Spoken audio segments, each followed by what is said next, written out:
다 온 게 아니네요. 자, 39명만 송환이 됩니다. 11명은 끝내 돌아오지 못했고요.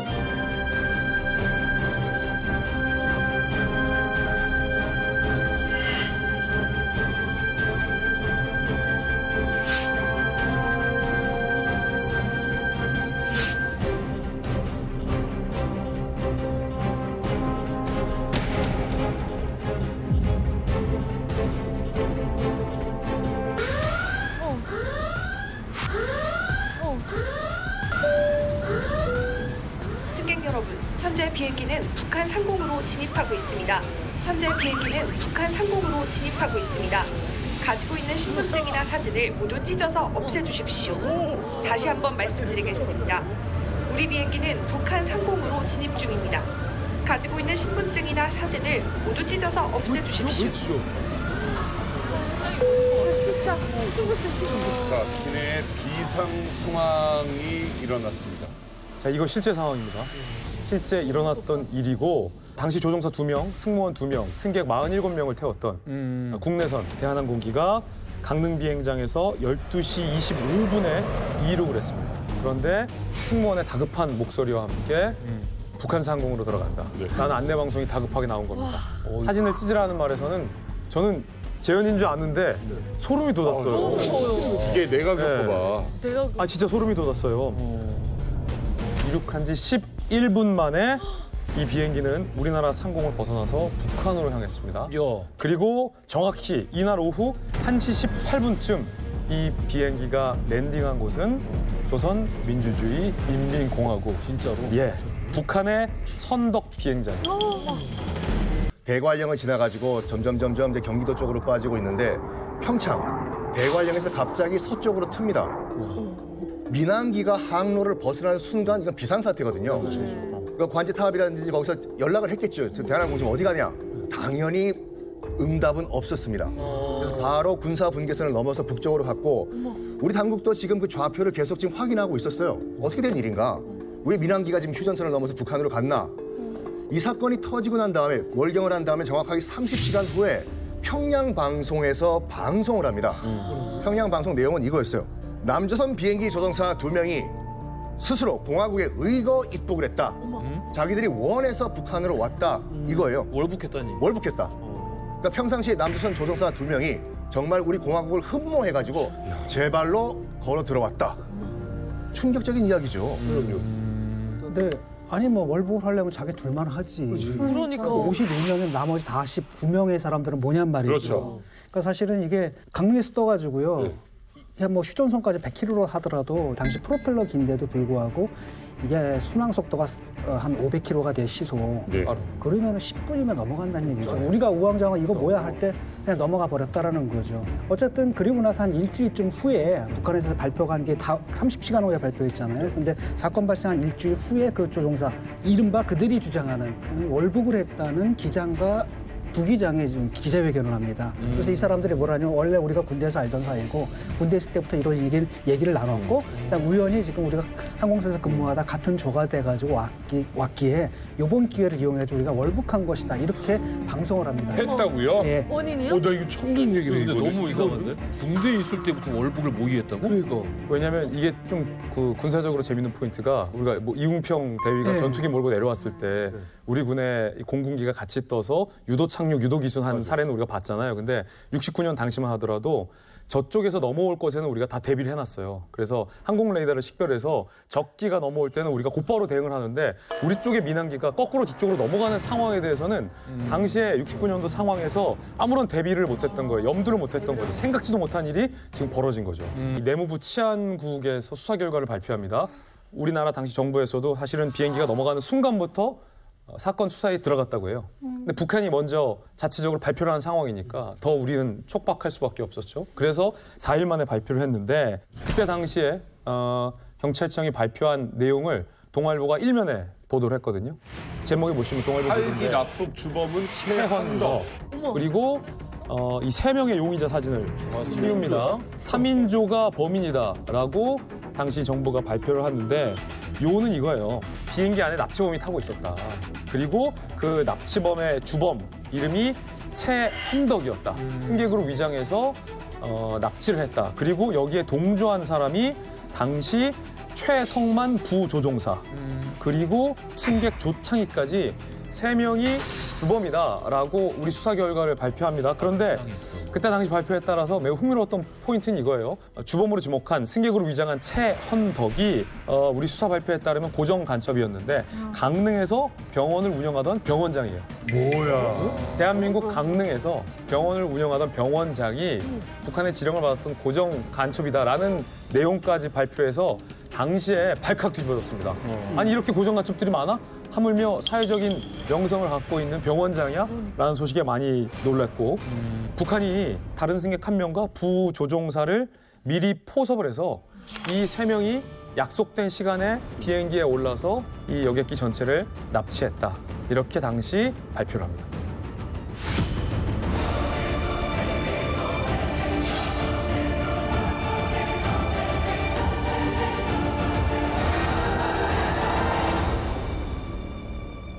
와, 아니 이 북한에서 내려온 그 간첩이 한국에서 의사가 돼가지고 병원을 운영하고 있었다는 거야. 아, 나는 모르겠어. 나는 오늘 이만 가면 끝까지 지켜봐야 할 것 같아. 근데 그 수사 당국에서 이들을 범인으로 지목한 이유가 또 황당하거든요. 왜요? 왜냐하면 첫째 최현덕 씨는 고향이 함경남도라는 겁니다. 함흥 출신이래요. 그러니까 실향민이구나. 145대 때 그 남쪽으로 내려와가지고 여기서 서울대 의대를 졸업을 하고 그러다 보니까 친척 중에 북한에 많은 사람들이 남아있을 거 아닙니까? 그러니까 당연히 이제 북한에서도 이런 사람은 되게 이제 포섭 1순위잖아요. 그게 이유예요. 아, 그 이유? 그다음에 속초 강릉에 실향민이 얼마나 많이 그렇죠. 이게 근데 배경이 아니라 이게 이유라고. 그게 이유예요. 그 옛날엔 그랬죠. 이게 그러니까 감춰질 수밖에 없는 이유죠. 그러니까 무슨 뭐 행위를 하거나 무슨 증거가 있거나 이런 게 아니라 그냥 딱 보니까 출신 성분이 이러네. 얘는. 고향이 북한이네. 고향이 북한이네. 친척들이 북한에 많네. 또 한 사람 범인 그 조창이라는 사람은 이 사람은 그 찝을만 했거든요. 왜냐하면 가명을 썼어요.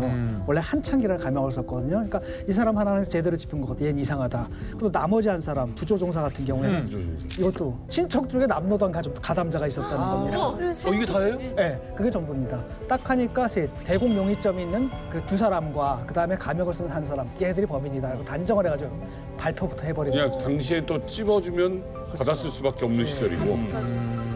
자, 당시 남북이 적대 분위기였죠. 경쟁을 하고 있었습니다. 남북이 따로 연결선이 없었고요. 북한에 요구할 게 있으면은 이 국제 적십자사나 혹은 이 판문점을 이용해서 요구하는 수밖에 없었습니다. 이 사진은 판문점에서 우리 국민, 한국 국민을 돌려보내달라라고 요구하고 있는 장면이에요. 우리 정부의 요청으로 이제 유엔군이 당시 요구를 하고 있었는데 북한군이 그때 했던 얘기가 유엔군 니네는 개입할 문제가 전혀 아니다. 그러니까 개입하지 마라라고 단번에 거절을 해버립니다. 정말 깡패라 해도 이런 깡패가 없는 것 같아요, 진짜. 그러네. 사건 발생 41일째 가족들은 얼마나 하루하루 피가 말랐겠습니까? 그런데 딱 희소식이 41일째 들어옵니다. 북한군이 유엔군에게 뭔가를 알려온 거예요. 뭐였냐면 다시 만나자. 다시 만나자. 그러니까 당시 납치된 가족들은 좀 희망을 가질 수밖에 없죠. 이런 얘기를 건넵니다. 승객과 승무원은 모두 건강하다. 가족들은 북한군이 알려준 이 사실만으로도 굉장히 뛸 듯이 기뻤어요. 생사를 알 수 없었는데 40일 만에 북한이 자발적으로 먼저 알려오는 거예요. 그리고 어쩌면 야 이제 돌아올 수도 있겠다. 북한이 돌려주려고 이런 말을 하는구나. 유엔군에 다시 만나자고 했으니까 야 협상의 길이 좀 열리는구나 라고 가족들은 희망을 품게 됩니다.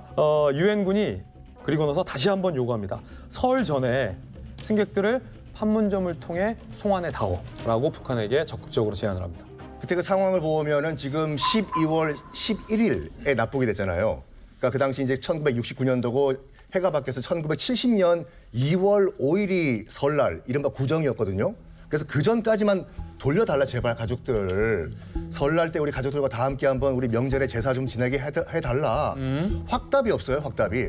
뭐 지금 시그널이 보내주겠다는 시그널을 보냈는데 언제 몇 시에 지금 보낸다는 확답이 없지 않습니까? 그래서 계속 기다리는 거예요, 판문점에서. 오늘이냐, 내일이냐, 오늘이냐, 내일이냐 하다가 그래 그러면 설날 전인 2월 4일 날 그러면 우리가 돌려보내주겠다라고 얘기를 해요.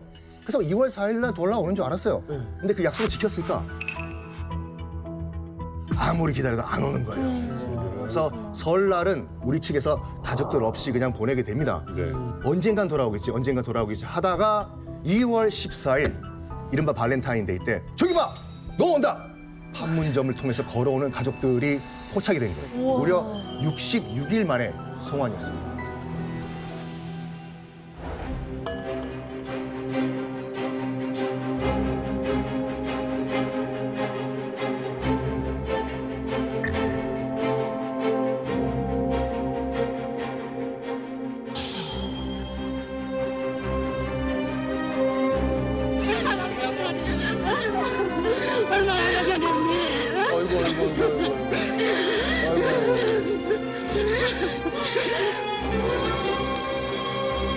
긴 얘기보다 눈물과 웃음이 뒤범벅된 안부를 주고받느라 바빴는데 노모를 부둥켜 안은 채 말을 잊은 듯 울고만 있는가 하면은 친정에서 해서는 처음 보는 딸을 받아 안으며 눈물을 흘리는 아빠도 있었고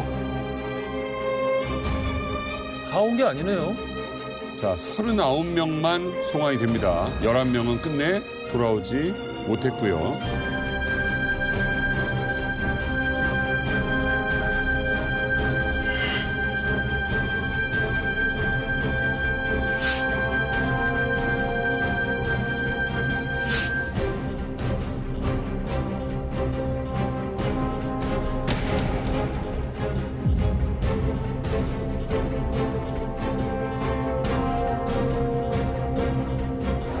승객들 중에서 사실 일부만 돌아온 거잖아요. 그리고 남은 사람도 북한에 있는 거고. 그렇죠. 이거 어떻게 된 일이에요? 그래서 이 사건에 숫자 10일이 자꾸 따라 붙는다고 해서 10일? 예, 숫자 10일에 관한 이야기를 많이 하게 되는데요. 69년 12월 11일에 사건이 벌어졌고요. 비행기 이름도 YS-11기였고요. 이 비행기에 탄 51명의 사람들 중에 11명의 사람들, 11명의 사람들이 지금까지도 돌아오지 못하고 있는 겁니다. 기장부터 승무원 그리고 언론인, 언론인? 예, 그리고 의사까지 지금까지 한국에 못 돌아오고 계십니다. 지금 기장, 부기장, 승무원 2명, 네. 그 대한항공 직원들은 다 못 돌아왔네요. 네. 이 당시에 비행기를 타는 직업을 가졌다는 거는 이건 어마어마한 일이었어요. 대한민국에서 지금 외국을 나간다는 게 말도 안 될 정도로. 자, 특히요. 이분을 주목해 주십시오. 황원, 당시 32세, 직업 MBC 프로듀서입니다. PD. 자, 이분의 아드님을 직접 이 스튜디오에 모셨습니다. 서울에 출장 갔던 아버님을 기다리던 당시 2살배기 아들이 있었습니다. 예, 어느덧 55세 중년이 되었고요. 하지만 여전히 아버지와의 재회를 지금도 기다리고 있습니다. 황인철 씨를 저희 스튜디오에 모셨습니다. 반갑습니다. 네.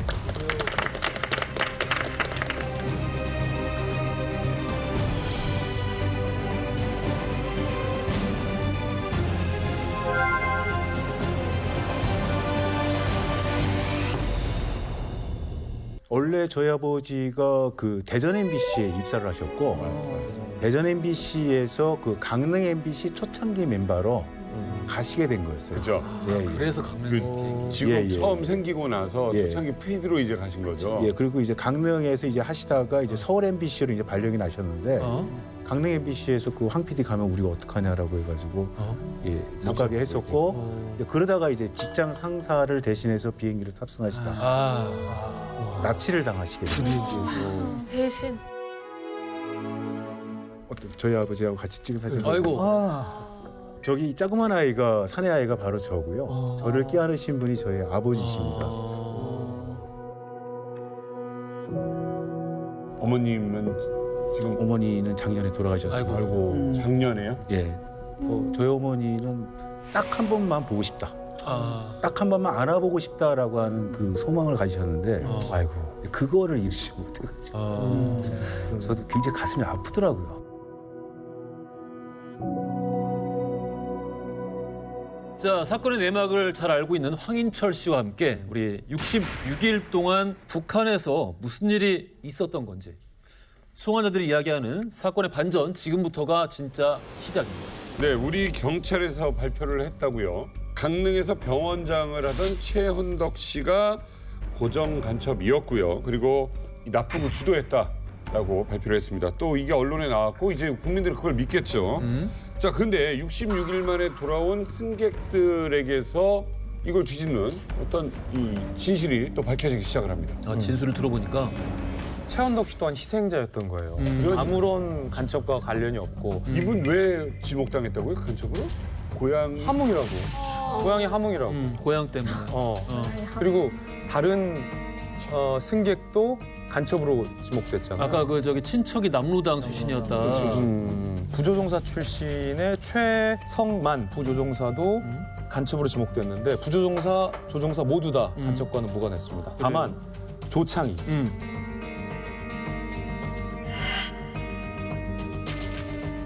조창희가 진범이었어요. 승객 당시 같이 납북됐던 승객들이 조창희가 갑자기 일어나더니 저벅 조종실로 들어간 걸 봤다. 그 이후에 조종실 안에서 무슨 일이 생겼고 비행기의 기수가 북한으로 향했다라는 공통된 진술이 많이 나왔어요. 그러면 한 명? 한 명. 혼자서 66일 동안 이들에게 무슨 일이 벌어졌던 것인지 제대로 한번 짚어보겠습니다. 유독 추웠던 그날 강릉에서 김포로 가는 비행기 한 대. 강릉 활주로가 꽁꽁 얼어 결항되고 맙니다. 어쩔 수 없이 표를 취소한 사람도 있었지만 추위가 잦아들길 바라며 공항에 머문 사람도 있었죠. 그런데 어떤 이유에선지 결항됐던 그 비행기는 급하게 이륙하게 됩니다. 이것이 불행의 시그널이었는지 아무도 몰랐습니다. 총 탑승자는 51명. 정해진 시간보다 3시간 늦게 비행기는 하늘 위로 떠올랐습니다. 그런데 이륙한 지 10분이 지나자 끔찍한 악몽이 시작됩니다. 죽고 싶지 않으면 당장 내 말대로 하라오! 조종실에 총을 들고 들이닥친 불청객. 바로 북한 간첩 조창이었습니다. 간첩 조창이가 일반 승객으로 위장해 몰래 총을 들고 비행기에 올라탄 겁니다.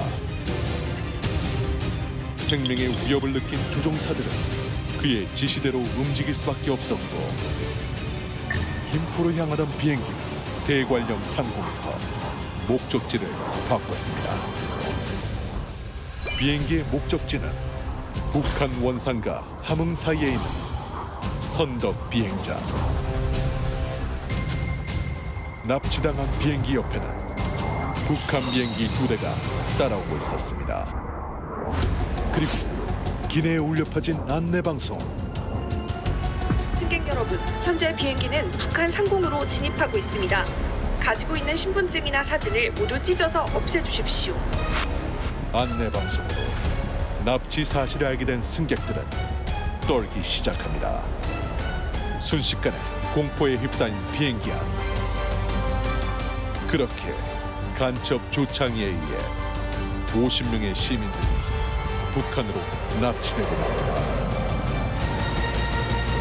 당시에 납북된 비행기와 같은 기종인 YS-11기, 일본에서 전후 최초로 개발한 민항기고요. 일본 쌍발기입니다. 근데 지금 같은 경우에는 사실은 다 차단이 돼 있죠. 그러네. 그 조종석과 그다음에 기내가 이제 차단이 돼 있고 심지어는 거기에 그 플라이트 어텐던트들조차도 허락을 받아야 들어갈 수 있게끔 그렇게 돼 있는데 당시에는 그냥 열려 있었거든요. 그래서 그냥 저벅저벅 걸어 들어간 거예요. 그 조창이라는 사람이. 이게 버스랑 똑같았어요. 그냥 가가지고 문 딱 열고 이제 권총 딱들이 내고 북으로 가라 이렇게 얘기를 했던 거죠. 구경시켜주고 그랬어요. 예. 그래서 당시 승객들도 그냥 들어가나 보다, 뭐 조종사랑 안 와보지, 뭐 이 정도 생각하고 있었다는 거예요. 근데 또 하나의 진술이 나옵니다. 돌아온 이 납북된 분들의 증언인데 비행기가 북한 땅을 밟자마자 이 조창이라는 사람이 먼저 저벅저벅 내려가더니 미리 준비된 북한 쪽에서 준비한 검은색 세단을 타고 휙 떠나버렸다. 라는 공통된 진술들이 승객들 사이에서 나왔어요. 이건 의심할 바 없는 단독 범행이네요. 명백한 단독 범행이고 일종의 고정 간첩 역할을 했던 거고 그러니까 이 승객들의 진술들 덕분에 나머지 두 분도 결국은 이 납치된 피해자다라는 사실이 드러나게 된 거죠. 조창희는 한국에서 북한의 지령을 받던 고정 간첩입니다. 네. 근데 이제 이 사람이 간첩이다 보니까 이 사람에 대해서 알아봐야 돼서 조사를 해봤더니 충격적인 것이 이제 드러나기 시작을 합니다. 이 사람 조창이라는 사람은 오리지널 어쨌든 한국 사람입니다. 한국에서 태어났고 한국에서 자란 사람이고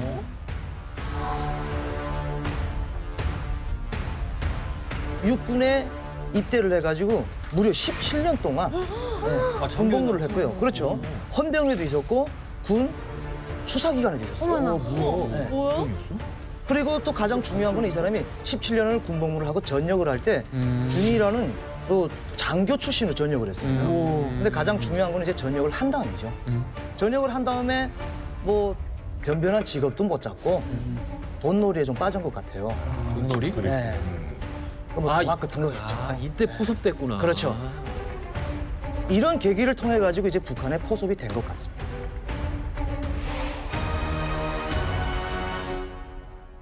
아니 당시 도대체 검문 같은 거 안 해요? 그래서 이제 방금 범인이 용의자가 권총을 들고 이제 조정선 카핏으로 들어갔다고 했잖아요. 예. 아니 그럼 도대체 권총을 어떻게 기내로 반입을 했을까? 금속 탐지기 없었냐? 있었어요. 근데 이걸 뭐 요 딱 이 시기가 68년부터 72년까지가 비행기 하이제킹의 시대라고 해가지고 무려 400건의 공중 납치가 있었어요. 전 세계적으로. 사흘에 한 대씩 공중 납치가 된 거예요. 그래서 전 세계 공항에서 이제 불이 나게 이제 금속 탐지기를 도입을 하자 했는데 우리 없었구나. 있었어요. 근데 우리가 지금 인천공항이나 김포공항에서 보는 그런 금속 탐지기가 아니에요. 급하게 금속 탐지기를 만들다 보니까 뭘 갖고 왔냐면 지뢰 탐지기를 갖고 왔어요. 진짜로 지뢰 탐지기. 이렇게 하는 거야? 사람한테 대고? 아니 큰 지뢰 탐지기를 그냥 갖다 놓고 통과시키니까 지뢰는 크잖아요. 큰 철기 이 제품은 포착이 되는데 조그만 권총 같은 건 포착이 안 돼. 하필이면 또 그때 강릉공항에 있던 그 지뢰 탐지기를 개조한 금속 탐지기는 배터리도 지금 방전이 된 상태. 그리고 또 마침 또 앞에 비행편이 결항이 돼가지고 사람들이 뒤로 밀린 거예요. 야 빨리 좀 비행기 좀 타자. 이런 상황이니까 보안에 큰 구멍이 뚫렸던 거죠. 근데 당시에는 이게 항공 보안 매뉴얼이 글로벌리하게 정착하기 전이었어요. 그러니까 우리나라뿐만 아니라 유럽, 그다음에 아시아 이런 데서도 지금처럼 이제 철저한 보안 규정이 없었거든요. 근데 이 사건 이후에 다시 정부가 국무회의를 통해서 항공 보안 대책 마련을 일종의 매뉴얼화한 거예요. 보세요. 이 조창이라는 사람이 첫 번째 가명으로 항공권을 예매하잖아요. 지금은 있을 수 없는 일이에요. 그때 이후로 바뀐 거예요. 두 번째, 무기까지, 권총까지 소지해서 탔거든요, 조창이가. 물론 이제 금속 탐지기 배터리가 다른 것도 있지만. 네. 그래서 그때 매뉴얼을 수립합니다. 그래서 어떻게 그 이후로 바뀌었냐면 첫 번째가 이제 항공공항 직원들에게 사법권이 부여됩니다. 그리고 승무원들이 무기를 소지할 수 있게 되고 이내에는 항공보안원이 함께 탑승할 수 있게 됩니다. 그리고 세 번째, 조종석과 객실이 이때부터 분리됩니다. 그렇지. 아이고, 그 진짜. 아니 궁금한 게 그 승무원분이 그 신분증을 찢으라고 막 얘기를 하셨잖아요. 네. 근데 왜 신분증을 찢으라고 이렇게 감추려고 했던 거예요? 일단은 어떤 상황이 발생할지 모르는데 자신을 숨겨야 되잖아요. 그러기 위해서 가장 좋은 거는 신분증을 이제 없애는 것 자체가 가장 좋은 것이라 생각해가지고 신분증을 찍고 자기에 대한 어떤 것을 없애기 위한 어떤 하나의 수단으로 사용하지 않았나 싶습니다. 혹시 군인이라도 타고 있으면은 예, 거기 군인 가족들도 있어가지고요. 그러니까 그런 모든 것들을 이제 세세하게 다 전부 다 감추기 위해서 하나의 방법으로 생각한 거예요. 왜냐하면 이게 우리나라도 그렇고 해외도 그렇고 국적기가 일단 납치가 되거나 공격을 받으면 그 안에 있는 특정한 누군가를 노리고 이런 범행을 저지르지 않았나가 첫 번째 이유로 거론되거든요. 납치를 벌였는데 신분증이 있으면 누군가가 특정이 되니까 그런 걸 좀 미연에 막기 위해서 신분증을 찢으라는 안내멘트가 다급하게 나왔던 겁니다. 그 납치됐다가 이제 39명이 풀려나가지 않았습니까? 그 중에 이제 일부 몇몇 분이 이제 인터뷰를 했는데 그 북한에 납치됐을 때의 상황을 또 증언을 하셨어요. 보니까 이제 일단 북한에 도착했지 않습니까? 그랬더니 이제 버스가 왔는데 비행기에 타고 있던 사람들을 몽땅 끌어다가 버스에 태우고 그다음에 손수건으로 눈을 가리라 그랬대요. 보지 못하게끔. 그래서 끌려가는 도중에 이제 한 분이 너무 화장실이 급해가지고 잠깐만 다녀올 수 있겠냐라고 해서 화장실 가는 길에 그 조종사하고 부조종사를 봤대요. 이 두 부분이 그냥 얼굴이 하얗게 질려 있다는 겁니다.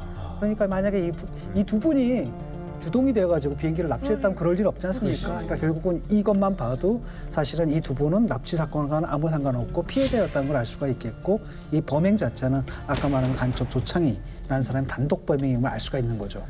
이야, 아니 근데 그 당시 하면은 이만가방에서 많이 좀 다뤘었잖아요. 그 최은희 신성욱 감독의 부부하고 그리고 백건우 윤정희 씨 납치 미수 사건도 있었고 그리고 어부 납치 사건도 있었고 학생들 또 납치를 좀 많이 좀 당했었던 그 시기였는데 이제는 간 크게 비행기까지 야 간이 점점 커지고 있는 것 같아요. 왜 비행기를 납치를 했냐 보면은 일단 보안 시스템이 지금과는 비교가 안 될 정도로 취약을 했고 지뢰 탐지기 가지고 금속 탐지기를 만들었다니까요. 그리고 지금이야 뭐 비행기가 KTX보다 가격이 저렴한 경우도 있지만 당시에는 비행기를 아무나 못 탔어요. 그러니까 정말 사회 저명급 인사, 돈이 있는 사람. 그러니까 제가 기억하는 것만 하더라도 75년, 76년에 저희 집안 어른들이 이제 비행기를 타러 갈 때는 온 식구들이 다 갔어 공항에. 다 갔다 오시라고. 맞아요. 맞아요. 초등학교까지만 하더라도 제가 만약 비행기 타고 갔다 학교의 자랑이에요. 나 어제 비행기 탔다고. 맞아요. 신혼여행은 정말 사실 제주도 가는 것만 해도 그렇지. 저 집 부잣집이었어요. 그렇죠. 네. 그러니까 딱 이제 북한에서 이렇게 생각을 했겠죠. 일단 그 시기가 60년대 말이지 않습니까? 그 전까지만 하더라도 원래 남한 출신 브레인들이 북한에 남아 있었는데 나이가 들었던 거죠. 그러니까 새로운 뭔가 남조선, 남한에 대한 정보가 필요한데 이제 1세대들은 다 이제 노화가 됐고 새로운 브레인을 우리가 수급해 들어와야 되는데 좋은 방법이 없을까? 저 비행기 안에 사회 저명급 인사, 똑똑한 사람, 뭐 학자, 의사 다 타고 있을 거 아니에요. 납치하자. 그랬을 가능성이 높죠. 12월 10일 날 당일 날 이 비행기 표를 예매한 게 아니고요. 네. 12월 6일부터 시작해가지고 비행기 표를 샀다가 다시 또 반납하고 다시 또 샀다가 반납하고 누가와의 어떤 그 연락을 통해 가지고 한지는 모르겠지만 비행기만은 어떤 그런 것은 목적은 아니었던 것 같아요. 이 비행기만을 특정해서 노린 게 아니라 예. 계속 샀다가 취소했다가 샀다가 취소했다를 반복하면서 이 납치하기 좋은 비행기를 물색을 했던 거죠 당일날. 자, 서울로 오는 비행기를 탔다가 납북됐던 분, 실제 납북을 당했던 한 사람은 상황을 어떻게 떠올렸을까요? 들어오지 못한 사람들이 11명 있지 않습니까? 그 11명이 중간중간 저희들하고 같이 쭉 지내다가 며칠 있다 또 한 사람 없어지고 또 며칠 있다 또 한 사람 없어지고 그런 식으로 해서 돌아올 때까지 65일 동안에 11명이 저희들도 모르게 중간중간에 사라졌댔습니다. 11명이 저희들도 모르게 중간중간에 사라졌댔습니다. 그러니까 마지막까지 남은 게 39명이 남았댔죠. 그러면 그 여러 명은 고른 거네. 중간중간 골라갔구나. 직업을 모르는 가운데서 내가 공무원이라는 말을 할 수 없잖아요. 사실대로 얘기를 못하기 때문에 조그마한 공각을 하고 있다고 그랬어요. 이러니까 신분증을 찍는 게 효과적이었죠. 불필수 얘기를 하고 나서 보니까 볼펜하고 종이를 가져와가지고 뭘 팔고 있는지 써내라고 그러잖아요. 그래서 이거 내가 또 잘못한 게 아닌가라고 나도 놀래면서 볼 수 없이 뱉은 얘기니까 그 사람들 앞에서 물건 하나하나를 이름을 써가면서 한 300 정도 가까이 써서 제출했겠습니다. 웬걸 아닌 게 다른 게 한 2, 3일 있다니까 다시 또 와가지고 또 써봐는 거예요. 그래서 또 똑같이 보상하다시피 또 썼댔습니다. 하나도 안 틀리고 그대로 보상을 했어요. 지금 생각하면 참 기가 막힌 얘기죠. 근데 이분이 말하는 말투가요, 살짝 저는 되게 북한 말이 살짝씩 섞여 있어요? 받들었는데 뭐 이런 말이랑 살짝씩. 저도 이분 얘기에서 살짝 북한어투를 느꼈어요. 그래요? 그게 사실 제가 한국에 와서 이 북한 말투를 바꾸려고 엄청 노력을 했거든요. 근데 말투라는 게 쉽게 바뀌지가 않아요. 근데 이 짧은 66일 동안에 이렇게 말투가 바뀌었다는 거는 얼마나 강도 높은 사전 교육을 시켰는지 알 수가 있어요. 그래서 실제로 이 사람들이 북한에서 한국으로 돌아왔을 때 북한 말투를 쓴다든지 예를 들면 국민을 인민이라고 한다든지 이런 북한 말을 해서 가족들이 놀랐다고 해요.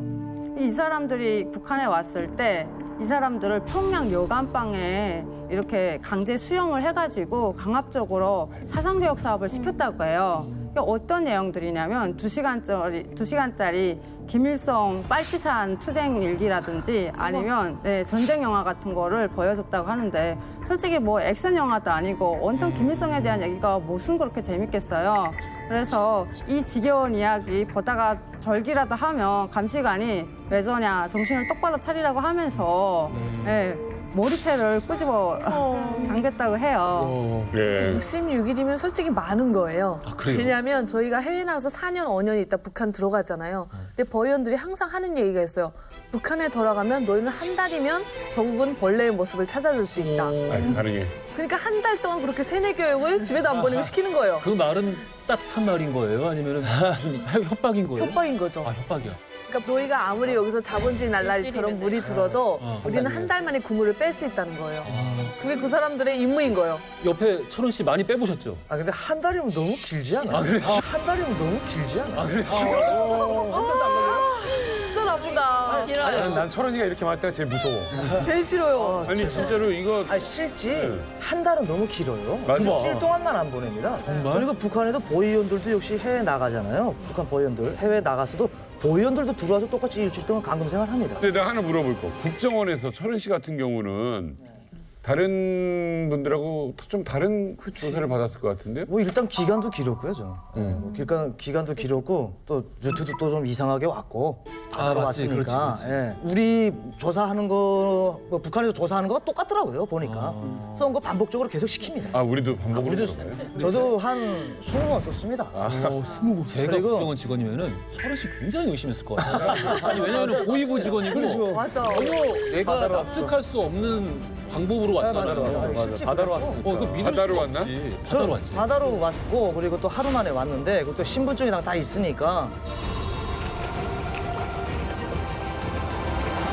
거기다 해옥수수 왔다니까. 왜 왔냐 하고선 쓴 거 또 갖다 놓고 다음날 또 갖다 줍니다. 이만큼 갖다 줘요. 우리나라 같아요. 근데 한 20일째 제가 조금 야 이거 너무 과하다. 아, 나 이거 못 쓰겠다 하니까 컴퓨터를 갖다 주더라고요. 노트북 쓰라고? 네, 이거 칠하고.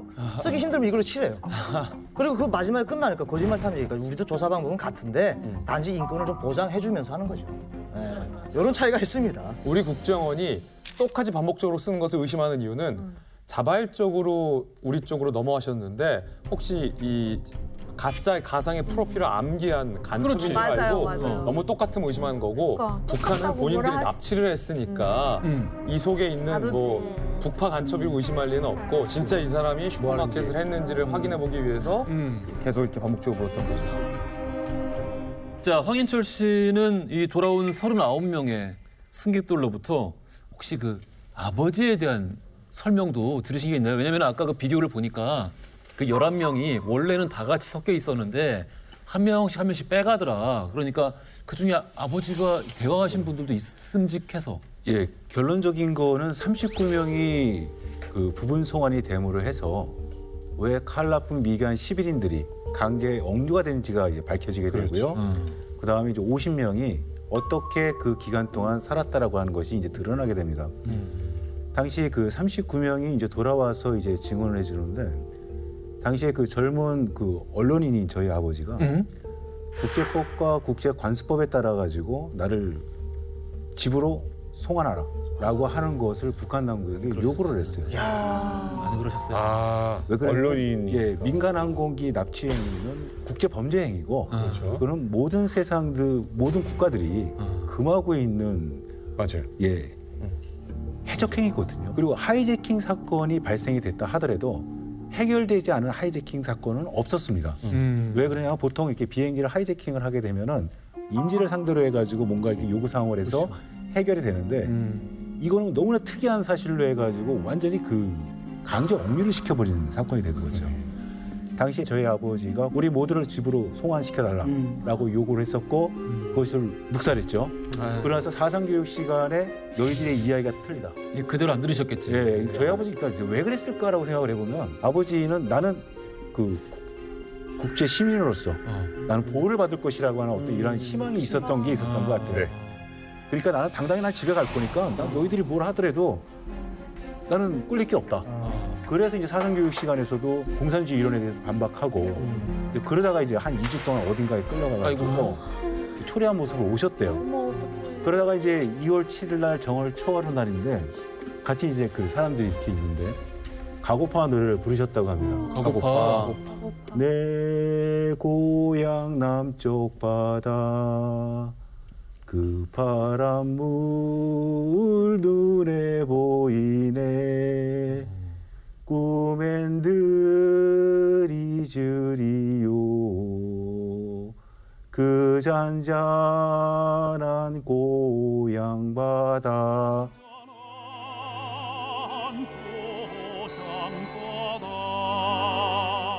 이 노래 부르시다가 국탄 군인이 들어와서 끌고 가신 거예요. 아이고. 그리고 나서부터 그 다음 날 한 사람 한 사람씩 사라지게 된 겁니다. 근데 이 와중에 이렇게 생환자들의 증언 안에 있는 아버지의 모습에 대해서 이렇게 쭉 들어보니까 그 와중에 참 강하고 멋있는 그러게. 분이네요. 네. 이게 왜냐면 이게 또 언론계 선배님이시잖아요. 가슴 아팠던 게 MBC PD, MBC 기자 두 분은 돌아오지 못하셨어요. 그때만 하더라도 그 시절 기자 선배들을 보면 그 기계가 있었던 것 같아요. 우리 후배 기자들이 갖지 못한 그 기계. 아무리 센 사람 혹은 적국에 가서도 끌려가서도 목에 칼을 겨눈 상황에서도 니들이 하고 있는 행동은 틀렸고 우리들의 사상과 우리들의 가치는 존엄하다. 우리 돌려보내달라라는 어쩌면 그 기계를 지키시다가 어쩌면 못 나오셨을지도 모를 텐데 존경스럽습니다.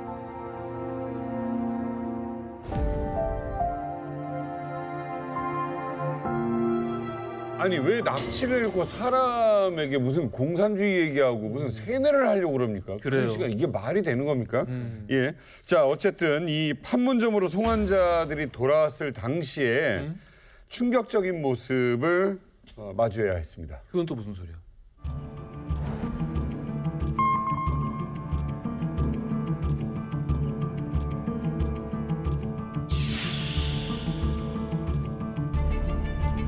의뢰 여관에 한 사람씩 격리 수용당한 납북자들은 성분 조사를 핑계로 잔인하게 전기고문을 가해 정신이상자까지 냈으며 떳떳이 항거하는 승객들에게는 분배를 가하는 속에서 쇠뇌 공작으로 쉴 틈 없이 괴롭혔다고 폭로했습니다.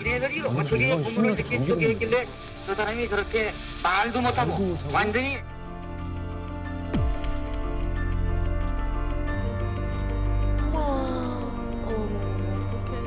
가족들이 몰려들어 왜 이 꼴인가 하고 부둥켜 안아도 무슨 말인지 알아듣지 못하고 멍하니 앉아있는 손호길 씨. 그는 북한 교회의 전기고문으로 정신불구자가 되고 만 것이었습니다. 충격받는데다가 공황 상태일 텐데. 북한의 범죄라는 증거 중에 하나가 이 손호길 씨 얘기입니다. 방금 영상에서 봤던 것처럼 가족들이 이 어린 아들이 아빠 어떻게 된 거야 라고 묻는데 아무 대답도 못하는 모습. 정기 고문을 북한에서 강도 높게 당했다는 겁니다. 돌아오신 생환자들의 증언에 따르면 이제 황 선생님 아버님처럼 북한군의 어떤 이런 사상 교육 앞에서 기계를 지켰던 또 많은 일반 승객들에 대해서도 북한이 정기 고문을 한 걸로 보여요. 무슨 일 있냐라고 주변 승객들이 몰래 물어봤다는 거예요. 그러니까 사상이 이상하다 이놈은. 데려가서 약을 먹였다라는 증언이 하나 나왔어요. 약을 먹였다. 그러니까 두 번째는 전기 고문을 했다. 그리고 전기 고문을 받다가 정신을 잃고 혼절했다. 세 가지 진술들이 나왔습니다. 그러니까 약을 먹였고 고문을 했고 언제까지 고문을 했냐면 사람이 혼절하게 때까지 했다. 이게 북한이 잘하는 건데 한 명을 샘플로 맞아요. 찍어요. 맞아요. 그래서 이걸 당하고 들어오면 나머지 사람들 다 그냥 술술술 얘기하게. 겁을 먹게 되죠. 이 철은 씨가 아무래도 좀 잘 알지 않을까요? 이 어떻게 생각하세요? 이게 사실 그날 비행기에 불운하게 타 있던 애초에 이 사람을 특정해서 납치해야겠다라고 생각했던 사람들은 아닌 거잖아요. 근데 데려가서 이렇게 약을 먹이고 전기 충격까지 했다라는 거는 좀 과하지 않나 싶기도 한데 이 당시 어떤 식으로 신문이 된 걸까요? 약물 마취 그리고 이제 전기 고문 같은 경우 특히나 1965년 60년대 경우에는 고문이 북한에서 더했습니다. 아이고. 예, 그때 김일성이가 한창 이제 자기 집안을 꾸릴 때라서 더했는데 이런 고문 같은 경우에는 북한에서 국가전복음모제라고 해가지고 정치범들 나라를 망가뜨린다든지 나라를 뒤집어 깠다고 하는 사람들 그리고 또 김 씨를 욕하는 사람들 정치범들 이런 사람들 같은 경우에 고문을 합니다. 아, A급 정치범들. 그렇죠. 그것도 이제 뭐 공범과 주범이 있는 것처럼 거기에 연루된 사람들을 데려다가 너 무슨 연루가 있지 않았냐 하면서 고문을 하는데 이런 정기 고문. 솔직히 탈북을 하다가 걸리신 분들 고문을 받았다고 굿하지 전기 고문 받거나 그러지는 않거든요. 그러니까 이 당시에 그것도 비행기에서 납치한 그렇죠. 사람을 갖다 전기 고문했다. 그러니까 이 사람들, 그러니까 이 납북자분들에 대한 거는 그러니까 일반적인 고문이 아니라 정치범이나 무슨 뭐 경제범 이 상급에 대한 고문과 같은 상급. 그렇죠. 완전 잔혹한 고문을 했잖아요. 그러니까 다른 의도가 있을 것 같습니다. 저는 이제 북성당했잖아요. 그때 그 함경북도 온성에 있는 보위부로 갔었거든요. 근데 그때 그 성경책을 가지고 나온 분이 계셨어요. 근데 북한은 성경책이라고 하면은 이거는 반동분자거든요. 근데 그분을 때리는 소리를 저는 들었거든요. 그분이 못을 먹었어요, 죽으려고. 근데 그 못을 뱉으라고 해서 저희가 있는 앞에서 막 거꾸로 들고 막 못 이렇게 뱉게 하고 했는데 못이 안 나오고 결국은 병원으로 갔다 왔는데 그러고 나서 방에 데리고 들어가서 때리는 소리만 들었는데 전기 이런 게 아니라 그냥 뭐 쾅 소리 나고 막 어디 부딪히는 소리, 뭐 멍둥이 소리 이런 소리만 났지 전기는 그 보위부 안에서 성경책이라면 정말 반동분자거든요. 그렇죠. 그런 분들한테도 전기 고문은 안 했거든요. 정말 이렇게 전기 고문을 했다는 거는 정치적으로 무언가 크게 얻기 위해서 한 것이 아닐까 싶어요. 너무 끔찍. 아니 이게 아까도 비디오 보면서 느꼈던 거고 말씀들 들으면서도 동시에 느끼는 건데 이 전기 고문이나 이런 투약 같은 이야기들은 아무래도 이제 공안 정고, 공안 분위기를 위해서 당시에 이제 정부부에서 좀 이렇게 이 이야기를 하자라고 차라리 이 합을 맞춘 거면 좋겠다. 이런 게 실제 일은 아니었으면 좋겠다라는 생각도 동시에 들게 됩니다. 이게 우리가 세뇌라는 말을 쓰잖아요. 이 말이 제일 먼저 사용된 게 언제냐면은 6.25 때 그 중공군의 포로로 잡힌 미군들이었거든요. 이 사람들이 커뮤니스트가 돼요. 근데 그 과정이 굉장히 길었잖아요. 그 사람의 사상을 바꾼다는 게 이렇게 쉬운 게 아니거든요. 근데 이거는 지금 민간 비행기를 갖다 납치한 거기 때문에 돌려줘야 돼요. 근데 문제는 뭐냐면 두 사람만이 아니라 되도록 의고 월북의 효과를 하려면 더 많은 사람들이 있어야 되거든요. 근데 이 사람들 마음을 갖다가 그 짧은 시간에 돌리려면은 노력했군요. 그런 식의 이제 굉장히 강압적인 방법을 쓸 수밖에 없었지 않나 저는 그렇게 추측을 해요. 근데 어느 날 북한에서 여자들만 따로 모아놓고 이상한 요구를 해요. 다 같이 파마를 해야 된다고 이야기를 하는데요. 버의원이 이런 얘기를 합니다. 여자들은 당연히 싫었겠죠. 북한 군인이 시키니까. 근데 내일 남조선으로 가야 하는데 그쪽에서 북한에 미용실도 없다고 하지 않겠냐 하면서 남한으로 보내준다고 하면서 이야기를 하니까 여자들 입장에서는 너무 좋아서 그 요구를 받아들이는 거죠. 파마를 그래서 했어요? 네. 그러니까 잘 꾸며서 보내주겠다. 그러니까 지금 일단은 39명은 이제 대한민국으로 돌아가는 거잖아요. 돌아가면 분명히 기자회견도 하겠지요. 외신 기자들도 오겠지요. 북한에서 어떤 식으로 살았냐 뭐 얘기를 하겠죠. 그럼 최대한 이제 꾸며야 돼요 지금. 그러니까 방금 말씀하신 것처럼 북한에도 이제 미장원이 있다. 그러니까 머리 파마도 해주고 결정적으로 이제 개성을 출발해서 이제 그 버스를 태워요. 이제 판문점으로 가야 되니까 그냥 보내기 좀 뭔가 허전했나 봐요 북한 당국이. 한 초등학교 3학년, 4학년 되는 애들 한 300명들을 이 환송 행렬 옆에 쫙 세운 거죠. 안녕히 가십시오 이런 식으로. 근데 300명이 좀 모자라 보였나 봐. 그래가지고 뭘 했냐면 붕 버스를 출발해요. 아이들은 뭐 잘 가십시오 손을 흔들고 뛰어 다음 골목으로 가. 다음 골목에서 기다려가지고 또 손을 흔들고 600명처럼 보이게. 그거를 39명의 그 승객들이 몰랐겠나요? 어떻게 증언을 했냐면 참 그 모습을 보고 가소로 왔다라고 증언을 했어요. 지금 한번 보시죠.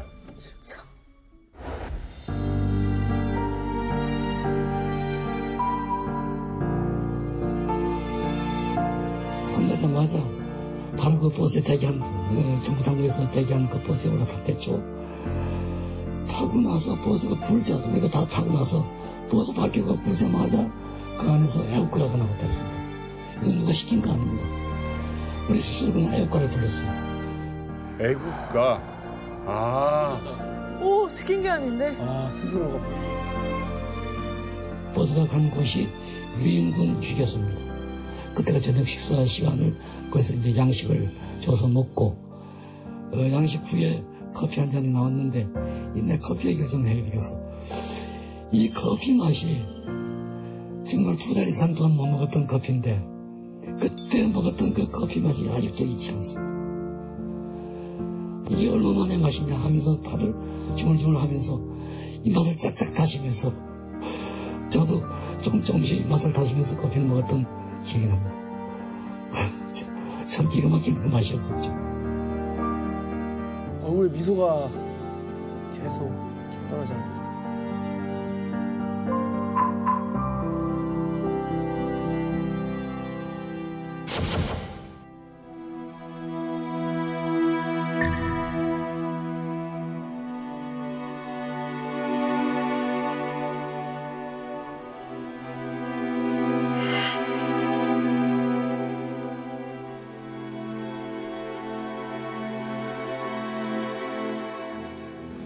그때 이제 내보낸다고 했거든요. 그래서 우리 집엔 전화도 없었고, 그래서 이제 정보부인가 강릉에 어디를 우리 모였어요. 갔어요. 갔는데 한 사람 한 사람 발표하는데 나올 줄 알았어요. 한 사람 한 사람 발표하는데 그 열이 없었어요. 그때 그 대문 나가는 얼굴이라도 볼 거를. 산모니까 누워서 그럼 빨리 갔다 오라 이랬지. 이렇게 될 줄 알았으면은 저 밖에 대문 열고 나간 얼굴을 못 봤어요.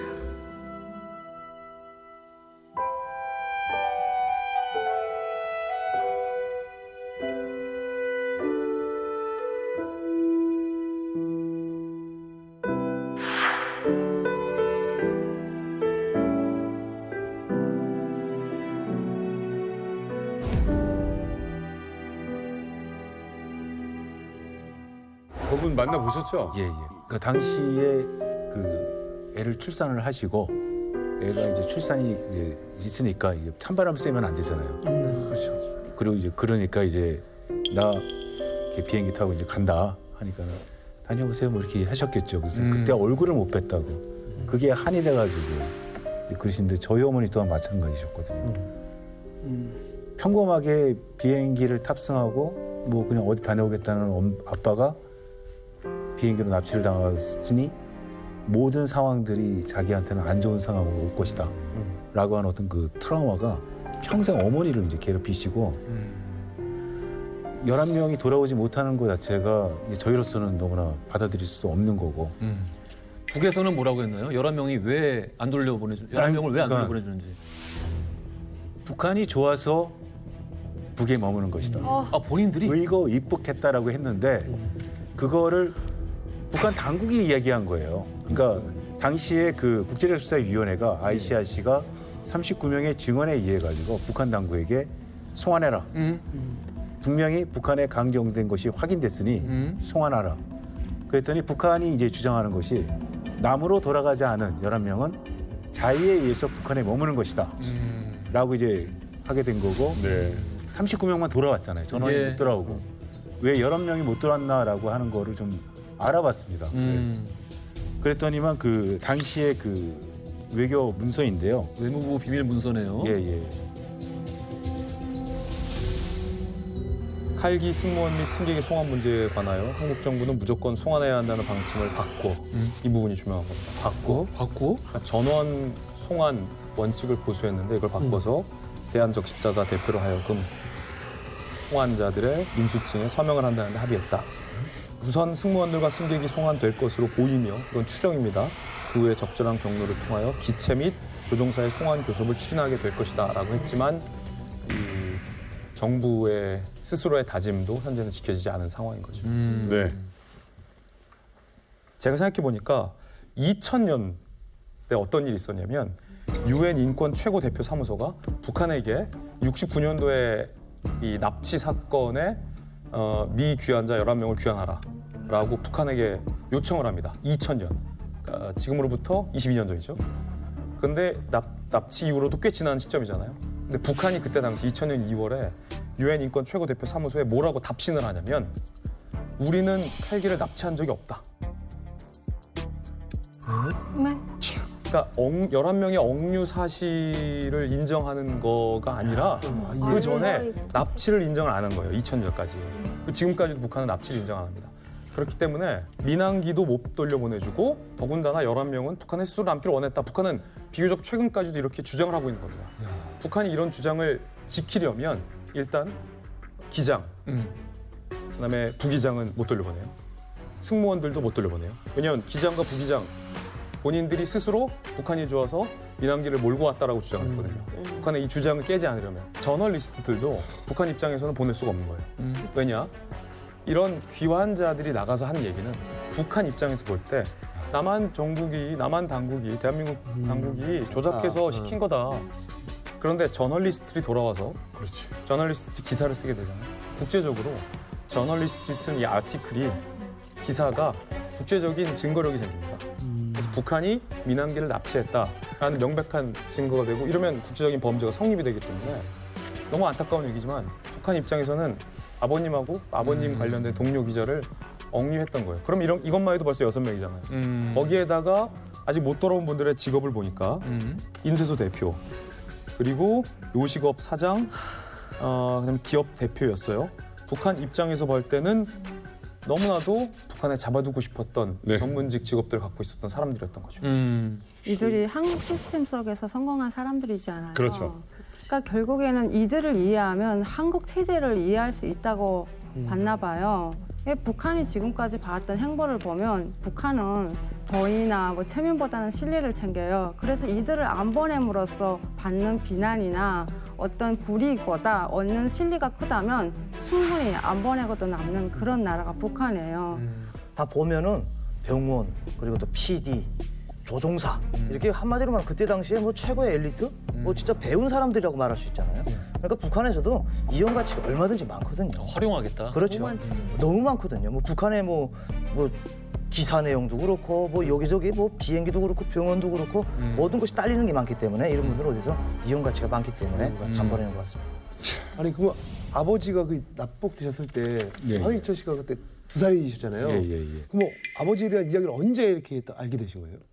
저는 2살 때 제가 아버지가 그렇게 되고 나서부터는 아버지가 아니 계신 게 굉장히 이상했었나 봐요. 왜냐하면 머릿속으로는 아버지가 계시다고 하는 거를 인지를 하고 있는데 아버지가 안 보이니까 굉장히 이상했었나 봐요. 제가. 그러니까 옆집에서 이렇게 보면은 아버지가 있어가지고 아이들 무등마 태우고 막 이렇게 다니고 하는 어떤 그 모습에 엄마 나도 무등마 타야 되는데 아빠 어디 계셔? 라고 이제 물어보게 되는 거죠. 아빠 있어. 엄마가 하는 이야기가 납치됐다는 얘기를 못 하시는 거죠. 납치됐다.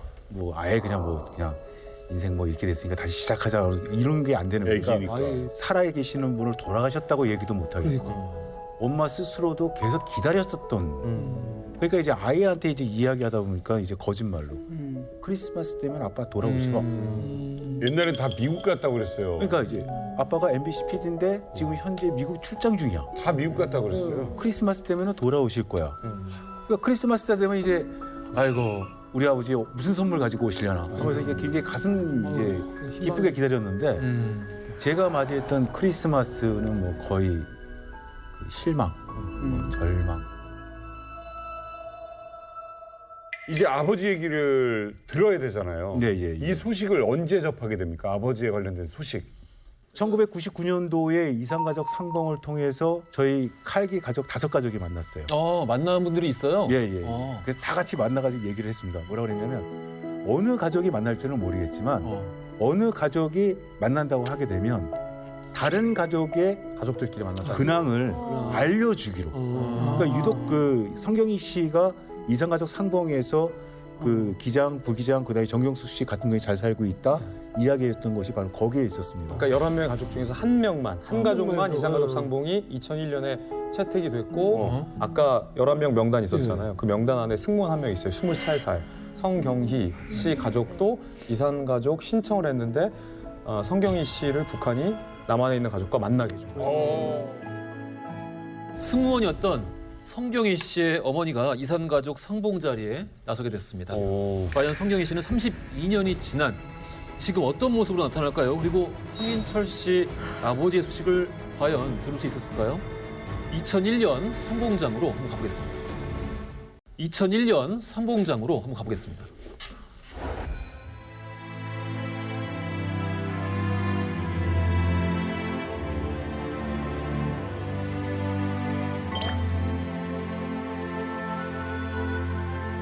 특히 지난 69년 납북된 대한항공 여승무원 성경희 씨 모녀의 만남은 분단과 대립이 낳은 시대의 아픔을 실감케 했습니다.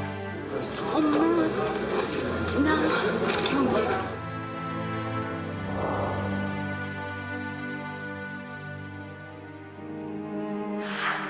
딸이 먼저 알아보네.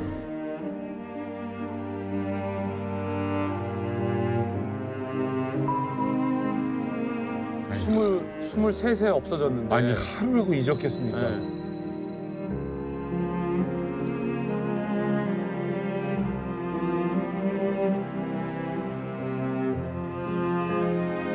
한시름 돌아가는 거야. 내가 고향에다 너를 시집 보냈는데 난 엄마 행운 나요. 네가 말하는 거 엄마 타러. 알지.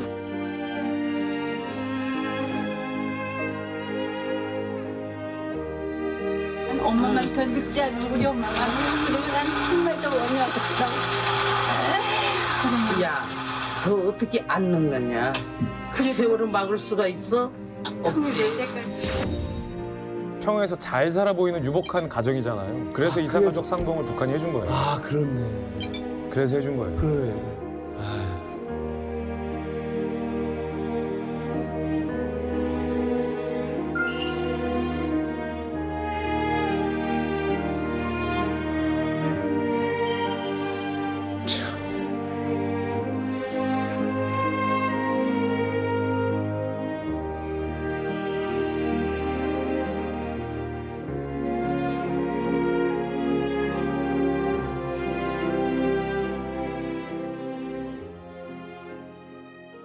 그 성경희 씨 어머니는 딸이 이제 납북된 후에 매일 눈물로 지새곤 했는데 사실 납북되기 전까지만 해도 굉장히 사이가 좋았대요. 거의 딸 엄마, 딸 사이라기보다는 거의 친구처럼 지냈다고 합니다.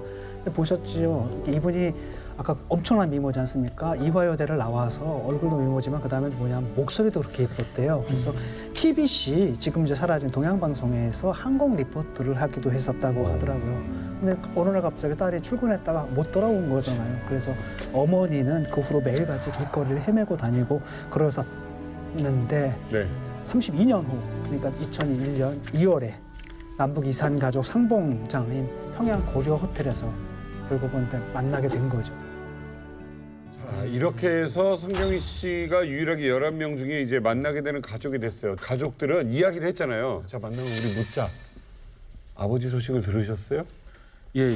그러니까 그 기장, 부기장 그리고 이제 같이 납치당했던 정경숙 씨, 스튜어디스 정경숙 씨가 같은 동네에 살고 있고 비록 만나지는 못했지만은 승객 7명이 어디에 살고 있다라고 하는 살아있다는 얘기를 들었다라고 이야기를 하시게 되죠.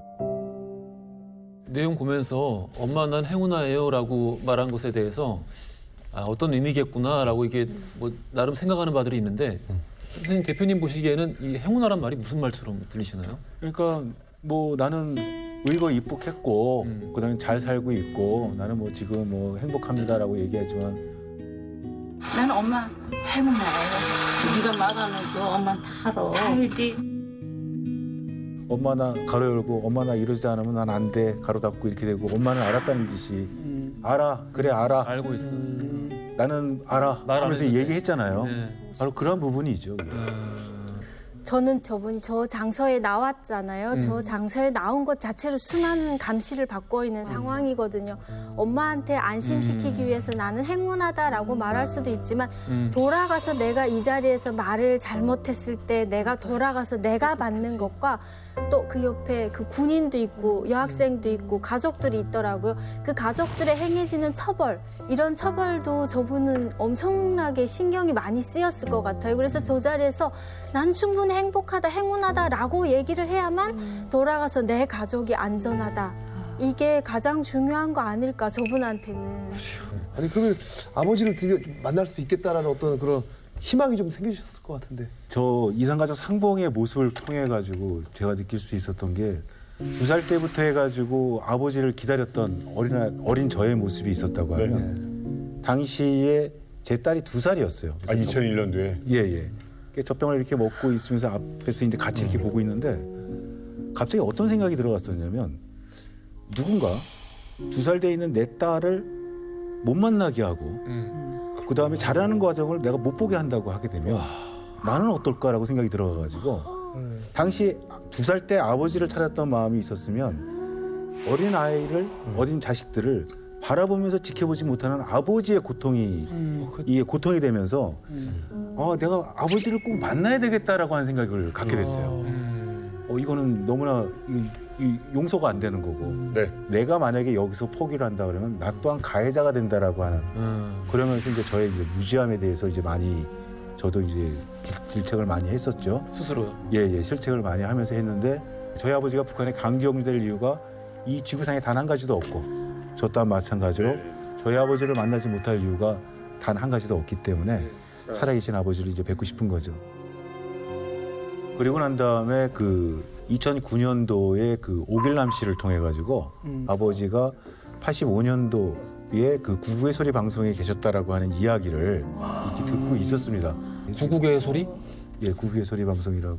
구국의 소리가 어떤 곳이에요? 그러니까 북한의 선전 선동을 목적으로 한 그런 대남 방송이에요. 이거 실제로 제가 어릴 때 북한에서 남한말을 쓰는 그런 라디오 방송을 통해서 제3국에 있는 사람들에게 무슨 암호 같은 걸 보내는 그런 영화들도 만들기도 했고 이외에도 진짜 남한말을 가르쳐주고 남한 창법의 노래를 그런 교육시키는 부서들이 있다고 했어요. 국의 소리 심야 방송을 들으시는 각계 민중들을 위해서요. 현지와 이 마이크를 직접 연결시켜볼까요? 네, 그러죠. 그러면 한민전의 PC 통신을 통해서 우리 남도의 맨 끝다라진 제주도부터 가볼까요? 네, 그러죠. 아, 지들끼리 연기하는구나. PC 통신을 통해서 그러지 않았어? 제주 이면아 씨. 네, 제주특파원 임현아입니다. 지금 이곳 한라산 기슭에는요 9월의 명절을 축하하는 듯 갖가지 꽃들이 여느 때 없이 더 활짝 꽃망울을 타들였는데요. 장군님 계시는 평양과 제일 먼 곳에 있는 제주민들이지만 주성님의 통일 유훈을 펼쳐가시는 장군님의 영상을 제일 가깝게 그리며 산다면서. 그럼 이번에는 서울대학교 캠퍼스로 가볼까요? 서울대 캠퍼스요. 이것도 PC 통신을 통해서. 네, 지금 여기 서울대학교 캠퍼스에서요 경사로운 9월의 명절을 맞아서 곳곳에 현수막과 대자보, 유인물들이 눈에 띄는데요. 이대 학교의 박창길 교수님은요 장군님 필체에 대한 전설 같은 얘기로 대학생들의 가슴 설레게 하고 있거든요. 직접 연결시켜드릴게요. 박 교수님. 네, 안녕하세요. 서울대학교 박창길입니다. 저는 지금껏 동서 명필들을 수많이 보아왔지만요. 장군님 필체처럼 그런 명필 중에 명필, 명서예 중에 명서예는 처음 봤습니다. 이 노래 우리 많이 불렀어요.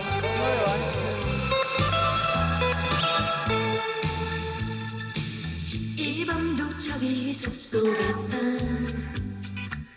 소짝새슬 피우는데 이거 많이 들었죠. 새벽은 밝아오지 않고 어둠만이 짙어가네. 일명 좀 차이는 바람 앞길을 열어주는 바람 이결에 살리는 바람 주체의 바람 이게 이렇게 나오네. 진짜 썩다. 같이 하지 않나. 아니 사실 어색하기는 한데 어떻게 보면 말투만 봤을 때는 좀 많이 좀 비슷하게 하려고 하는 것 같아요. 엄청나게 연습을 한 거 아니에요? 네, 보통 여기서 근무하는 사람들은 뭐 북한에서도 이제 선발을 합니다. 뭐 한국 분들만 쓰는 게 아니고 북한에서 선발을 하는데 뭐 거기 이제 토대도 봐야 돼갖고 경력도 보고 다 보겠죠. 아무래도 구국의 소리 방송이라든지 그리고 또 이제 북극성 메아리 악단이라든지 칠보산 악단이라든지 이런 거는 북한 사람들을 포커스로 맞추고 하는 방송이 아니라 한국을 포커스를 맞추는 거 하기 때문에 한국 사람들이 더 한국에 대해서 더 잘 알고 전달력도 더 좋을 거고 하기 때문에 북한 사람보다 한국 사람을 더 많이 쓰죠. 2011년도 6월 달에 저한테 그 닉네임이 그 슈퍼맨이라고 불리우는 사나이가 저한테 전화를 주셨어요. 그래가지고 저는 이제 그분을 2006년도, 2008년도부터 사실은 알고는 있었거든요. 거의 그 한 2,000명 정도, 2,500명 정도 그 북한 주민을 이제 탈출시켰고 11월 달에 저한테 연락이 왔습니다. 아버지의 소재가 확인이 됐다. 그래서 뭐라고 말씀하시냐면 한번 만나자. 그래서 이제 우리가 만나게 됐습니다. 만나서 얘기를 하는데 소재지를 신의주에서 200km, 평양에서 100km 떨어지는 지점이 계시다. 어떻게 하면 좋겠느냐. 저는 이 탈북 문제에 관해서는 굉장히 신중하게 해야 된다고 생각을 했습니다. 왜 그러냐면 자유의사가 가장 중요한 부분을 차지하고 있는 것이기 때문에. 그래서 아버지가 자유의사로 오시겠다고 하면 나는 나의 모든 노력을 통해서 내가 하겠지만 만약에 아버지가 북한에 머무시겠다 하면 나는 오늘부로 난 모든 걸 다 포기하겠다. 그래서 이제 제가 요구했던 것이 첫 번째는 이제 저희 아버지 자유의사 그리고 두 번째는 그 증거 자료 할 수 있는 거 사진이나 내지 아니면 아버지가 맞는지 DNA가 이제 확인이 돼야 되는 것이죠. 한번 슈퍼맨이라고 해도 그 한마디에 내 모든 것을 다 할 수 있는 것은 아닌 거잖아요. 그러다가 이제 2013년도에 이제 저한테 이제 연락이 왔었는데 북한에서 중국으로, 중국에서 서울로 이렇게 하면서 아버지하고 연결이 됐다는 거예요. 갑자기 전화 연결. 예. 전화 연결이요? 전화 연결이. 그러니까 뭐냐면은 근데 저는 이제 제가 아무것도 모르고 있는 상황에서 이제 증거를 갖고 확인을 해야 될 거 아니에요. 누군지 알고. 일단 아버지라고 그래도 내가 아버지 목소리를 기억할 수 있는 우살 그렇죠. 이제 들은 걸로 확인해야겠네요. 예. 확인할 수 있는 거는 없어가지고 제가 할 수 있는 확인은 제가 가지고 있는 가족사밖에 없어요. 그렇죠. 할머니. 먼저 저희 할아버지의 이름이 어떻게 되십니까? 말씀하시더라고요. 맞았어요? 네. 말씀하셨어요? 마지막에 이제 제가 저만이 알고 있는 우리 가족들만 알고 있는 스토리 아버지가 지어준 이름이 따로 있었습니다. 호적상 이름이 아니라? 예. 그래서 제가 저의 아버지가 지어준 이름이 뭡니까라고 이제 제가 아빠만 알겠다. 그 이야기를 해주시는 거예요. 그럼 맞네요. 맞으셨어. 저의 아버지가 지어준 이름이 뭡니까라고 이제 제가 아빠만 알겠다. 그 이야기를 해주시는 거예요. 그럼 맞네요. 맞으셨어. 그럼 맞네요. 뭐 완전히 그냥 사람이 당황을 하게 되면 그렇게 된다라고 하는 걸 저도 알게 됐습니다. 어떤 기분? 어떻게 될지도 모르겠고 손부터 시작해가지고 모든 것들이 떨려가지고 막 그렇게 되는데 맞네, 일단 그래서 아버지인 것이 이제 확인이 됐고 그다음에 이제 아버지가 이제 자유이사를 통해가지고 나는 집으로 돌아오겠다. 라고 하는 어떤 그런 말씀도 이제 제가 들었고 돌아오고 싶으시다고. 그러다가 이제 2013년도에 그 김정은이 3차 핵실험을 통해 가지고 이제 해양이 이제 봉쇄가 됐다고 하는데 저한테 연락이 왔을 때 배를 못 탔다고. 그래가지고 이제 저는 이제 그 다음부터 이제 제가 쓰러져 있었죠. 이제 그러다 보니까 굉장히 좀 껄끄럽게 이제 그렇게 돼 있었고 그래서 그 라인들이 다 죽었다고 하는 얘기를 나중에 들었어요. 그런데 저희 아버지가 2016년도에 그 3월달 평성시에 계시다고 하는 소식을 듣고 2016년도? 예. 최근이네요. 그렇죠. 2017년도까지 제가 듣고는 있었으니까요.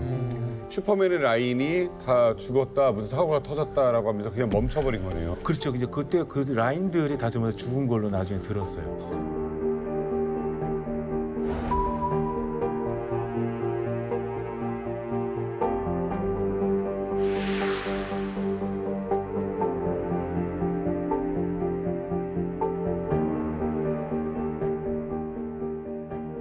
자, 황인철 씨의 아버지를 포함한 무려 11명의 사람들 여전히 북한에 납치가 돼 있는 상태로, 억류가 돼 있는 상태로 집으로 돌아오지 못하고 있습니다. 그동안 우리는 과연 어떤 노력을 해왔을까요?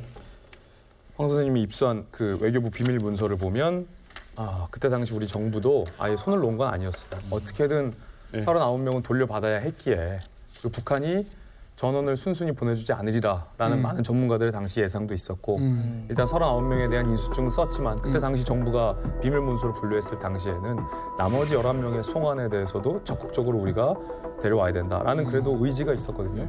근데 결과적으로 단 한 명도 데리고 오지 못했습니다. 또 하나의 문서를 제가 준비했는데 1999년도에 이제 황 선생님을 포함한 나머지 11명이 그러면 살아있는지만 좀 확인해 달라라는 걸 이제 대한적십자사를 통해서 북한 측에 요구를 합니다. 그런데 99년도에 요청을 했는데 2006년도에 북한의 답변이 왔어요. 그래서 대한적십사자 총재 명의로 11명의 가족들에게 이 문서를 정부가 보내줍니다. 근데 그 뒤에 보면 아버지 황원 확인 불가능. 생사 여부.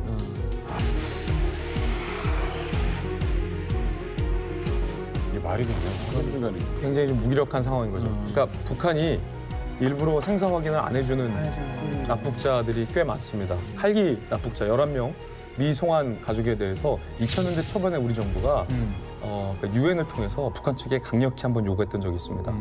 너네 납치한 거 알고 우리가 여객기 돌려달라는 얘기 안 할 테니까 납북자 가족 생사 확인할 수 있는 것만 좀 확인해달라. 그리고 제발 돌려보내달라. 라고 하니까 북한이 그때 아까 제가 소개했잖아요. 유엔에 한 말이 남조선의 야비한 정치 술수다. 우리는 여객기를 납치한 적 없다. 2000년대 초반까지 북한이 이런 주장을 하면서 그때 뭘 요구하냐면 해외 식당에서 일했던 북한 종업원들이 우리나라로 자진 북한을 탈출해서 들어왔던 사례가 있었는데 그거를 납치를 하고 주장하면서 우리 종업원들이나 먼저 돌려보내라. 적반하장으로 북한이 요구를 해요. 그러면 우리가 생각해 보겠다. 그러니까 늘 이래왔어요. 나쁜 문제에 관해서 우리 정부가 물밑으로 강하게 요구를 하면 북한은 다른 이런 여러분들, 이만감에 나와 계시는 우리 이만감 가족 여러분들의 사례를 하나씩 언급하면서 이 사람들 돌려보내라. 그러니까 우리가 받아들이기 힘든 조건을 선 조건으로 내밀고 이게 마치 협상의 조건처럼 이렇게 해요, 북한이. 우리가 다 납치한 것이다. 예, 그러니까 너무 나쁜 패턴이에요. 아버님 연세가 이제 살아계시면 지금 연세가 어떻게 되시죠? 예, 저희 아버지 85. 37년생이시니까. 뭐 제사를 지낼 수도 없고 아버님의 생사를 모르는 상황이고. 그래서 제가 바뀌었어요. 왜냐하면 2017년도, 2018년도까지는 생사 확인, 제3국이나 제3자를 통해서 생사 확인만 좀 하자. 그리고 또 만나게만 해달라. 라고 했는데 어떤 상이 아무것도 어떤 상인지 모르는 거예요. 아버지가 살아계신지도 모르고 뭐한지도 모르고. 그래서 이제는 내가 할 수 있는 거는 52년간 비행 중인 YS-12기를 비행 완료를 함으로 해가지고 제가 할 수 있는 마지막이 되지 않겠느냐. 강릉에 출발한 비행기가 아직도 목적지 기포에 도착하지 못했다는 말씀을 딱 듣는 순간에 뭐가 상상이 됐냐면요. 뒤늦게 비행기가 김포에 내리는 거예요. 문이 열리고 아버지가 딱 걸어 내려오는 장면. 그게 연상이 됐어요, 지금. 그런 일이 꼭 발생했으면 좋겠습니다. 아유, 감사합니다. 감사합니다.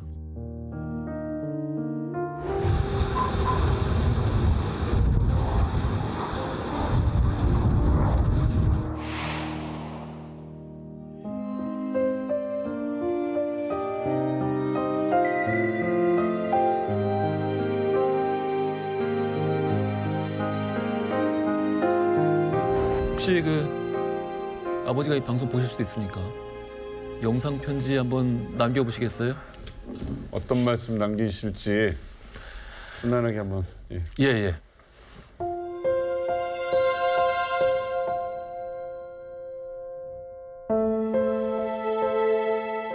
아버지, 이 부족한 아들 너무 죄송스럽습니다. 북한 당국에서 국제법과 국제관습법에 따라서 송환해달라고 하는 아버지의 목소리가 내 가슴속에서는 아직도 울리고 있고요. 그래서 지금 국제사회의 그 원칙과 질서에 따라 송환을 요구하기 위해서 무던히 노력하면서 제 이름도 국제사회에 나가면은 황원 주니어로 바꿨습니다. 좀 더 열심히 노력을 해서 이 세상의 정의를 이루고 아버지를 반드시 살아계시면은 살아계시는 대로 뵙고 싶고, 돌아가셨다고 하면 유골이나마 모셔서 저희의 가족들의 모든 고통을 마무리하고 싶습니다. 살아계셔서 제가 한번 아버지 목욕 한번 시켜드리기를 저는 진심으로 바라고 있습니다. 아버지 꼭 살아계세요.